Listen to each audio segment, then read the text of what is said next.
এমনকি লজ্জা স্থানটা পর্যন্ত 4টা টুকরা করা হয়েছে।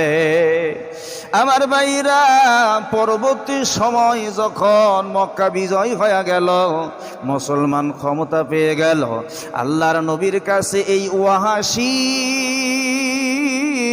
চিঠি লিখলেন যে, নবীজি আপনি বয়ান করেছেন যারা হত্যাকারী, যারা জেনাকারী, যারা শিরককারী, কিয়ামতের দিন তাদের শাস্তি দ্বিগুণ করে জাহান্নামের মধ্যে দেওয়া হবে।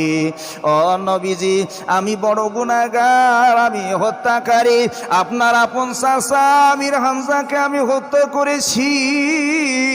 ও নবীজি, আমি এত বড় গুনাহগার, এত বড় গুনাহগার, আমার জন্য কি কোনো তওবার সুযোগ আছে নাকি?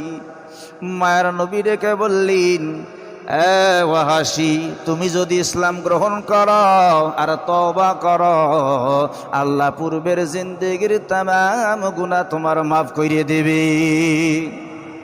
গুনাহ যত বড়ই হোক না কেন, আল্লাহর রহমত, আল্লাহর দয়ার দিকে সমস্ত গুনাহ কি তুচ্ছ।